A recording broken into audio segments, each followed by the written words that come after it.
Então, vocês falaram do Daniel Alves, então você acha que toda a situação do Daniel Alves foi um erro enorme? Desde a contratação? Eu achei assim... Na verdade, na época... Primeiro que foi vendido como um negócio diferente, né? Exato. Vamos... Não era... Tem lá a entrevista do... Não lembro quem é o cara. Pássaro. O Pássaro. Alexandre Falando, não, porque a gente vai... O retorno vai ter em marketing, que a gente vai vender, não sei o quê. Nada, zero, né? Não, zero. E acho que o Daniel Alves, primeiro, ele nunca foi um jogador protagonista em nenhum lugar onde ele jogou. A lateral normalmente não é, né? Normalmente não é. É. Por mais que a posição que ele ocupe seja a mais carente do futebol brasileiro. Sim. Até hoje, talvez ele seja o melhor lateral do futebol brasileiro. Não tem lateral direito, né? E acho que o erro, além da questão financeira, que foi um absurdo... Pô, tem o Mateuzinho, cara. Eu gosto. Eu também gosto. Eu gosto. Tenho vigor. Gosto mais dele do que do Isla. Eu também. Né? Então daqui a pouco ele... Mas não vai dar pra contratar o Mateuzinho, não vai ter jeito. Não. Só se for trocar pelo Pablo. Muito caro, muita grana. Não dá. A Orejuela tá aí no mercado. Mas eu acho que aí o erro foi assim, o São Paulo também, além da questão financeira, ele deu pro Daniel a chave do clube. Uhum. E o Daniel, eu tô a fim de jogar no meio de campo com a camisa 10 e tal. E os caras, não, você vai. Aí o técnico era o Diniz, quer dizer, quando chegou ainda era o Cuca, que relutou com essa situação. Foi um dos motivos pelos quais o Cuca saiu, porque contrataram o Juan Fran e o Daniel Alves. Cara, o Juan Fran é verdade, né? O Juan Fran... Sem ele ter participado da discussão, ele tinha meio que acertado um time e de repente chegaram dois caras que precisavam jogar. Não, dois lateral direito.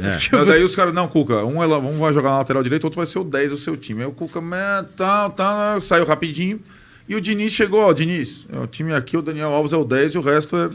E o Diniz e o Daniel Alves fizeram um time em torno dos dois, né? Tipo, e acho que o Daniel, a gente falou do Rogério, o Daniel também tem toda a entrevista dele é saborosa, e vocês fizeram uma que rendeu pra caramba, mas ele tem uma dificuldade de comunicação também, de sensibilidade em algumas questões que acho que ele estava vivendo no São Paulo e ele não se deu conta de conexão com o torcedor. Uhum. Então, o torcedor do São Paulo não queria a firula, ele queria o carrinho. O torcedor do São Paulo estava na fila. E o Daniel Alves, muitas vezes, ele jogou como se estivesse jogando no Barcelona. Tentando um requinte e tal, que não fazia sentido para o momento do time, né? E acho que o simbolismo do São Paulo ter saído da fila sem o Daniel Alves, ter vencido o Palmeiras sem o Daniel Alves, acho que resume tudo. Então, assim, o São Paulo saiu da fila ganhando o confronto com o Palmeiras com o Igor Vinícius na lateral direita. Isso. Que é um jogador, cara, dá um Mateuzinho. Então o Daniel Alves, quando ele fala, eu vim e consegui o meu objetivo, que era tirar o São Paulo da fila. Não, Daniel, você não tirou o São Paulo da fila. Quando o São Paulo jogou as duas partidas do Palmeiras, você estava machucado. E ele fez algumas grandes partidas com o São Paulo, ainda mais os duelos com o Flamengo, que tinha aqueles lances com o Gerson lá, que era quando ele de fato, esse jogo grande, mas a passagem dele foi muito opaca e pela comunicação ele se queimou perpetuamente. Ele não teria a menor condição de pisar no Morumbi com a torcida do São Paulo na época da pandemia se tivesse torcido. Uhum. A torcida do São Paulo quer matar o cara. Essa questão da Olimpíada, essa questão, os caras... Então, assim, e alguns jogadores do São Paulo não sobreviveram no time nesse período todo porque não tinha torcida no estádio. Porque torcedor no estádio, vocês sabem, cara. Torcedor no estádio é aquela questão.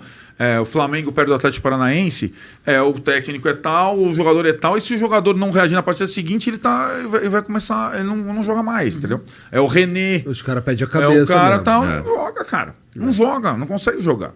Eu tenho a sensação que o Daniel Alves nunca... Eu não sei se é porque ele se acha muito grande e tudo mais. Ele parece que nunca vestiu o São Paulo. É como se fosse o contrário, que era o São Paulo servindo ao Daniel Alves e não o contrário. Me deu essa sensação. Agora ele fala que é torcedor e tal. Tanto que ele falou isso, né? Não, eu vim aqui para levar o São Paulo pro mundo e tal. Quando ele falou, ele disse também, né, que tipo, tudo isso aí...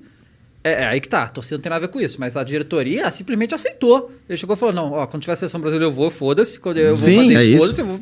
E a diretoria, tá bom, né? Não, fora a questão da grana, ninguém vai né? achar que o cara tá errado de não tá recebendo, claro que ele tá certo. A rescisão, né? É que o. É o tal do copo meio cheio, copo meio vazio, né? Que o. Foi o Não, foi o Casares que falou? Sei lá, que foi um ótimo negócio, né? Não, foi um ótimo negócio. Claro que não foi um ótimo negócio. Porque reduz o que eles teriam que gastar, né? Toda essa história aí, né? Mas eu vi. Quem que falou isso, cara? Acho que foi o Vitor Bueno. Um jornalista falou que o São Paulo ainda tem uma dívida com o Ricardinho, sabe? Tem, é isso mesmo. Tem. Até hoje também, tipo, que esse teria sido o pior negócio que o São Paulo já fez na vida. O Daniel Alves teria sido segundo, né? O Ricardinho, que era do Corinthians, é uma contratação muito parecida com o Daniel Alves. Isso. Vou contratar um camisa 10 que vai... Você já tem um time razoavelmente bom, mas não, vou contratar o Ricardinho camisa 10. Por uma grana que o resto ganha um quinto. E aí você começa... Que nem o Ronaldinho do Flamengo. Exatamente. Exato. Isso aí. Dá certo. Muito, muito raro dar certo esse tipo de coisa. E foi acontecendo. Inclusive, na época, falava o Rogério Ceni, que era o líder, o Ricardinho... eles falam que não ocorreu nada entre eles, que o clima era bom, mas era o que se falava. Que gerou ciumeira, inclusive, no Rogério, que era o principal jogador do time. Não deu certo. Não ganhou nada. O contrato era impagável. E agora botou o clube no pau depois. Então, assim, antes de contratar você tem que ter mínimas convicções do que está fazendo. Senão é melhor você pegar os caras da tua base lá e ir subindo aos pouquinhos. Porque esses camisas 10 que o São Paulo contratou, dá para você ver um livro e as dívidas do São Paulo tem muito a ver com esses camisas 10. Agora o Daniel Alves é mais um capítulo.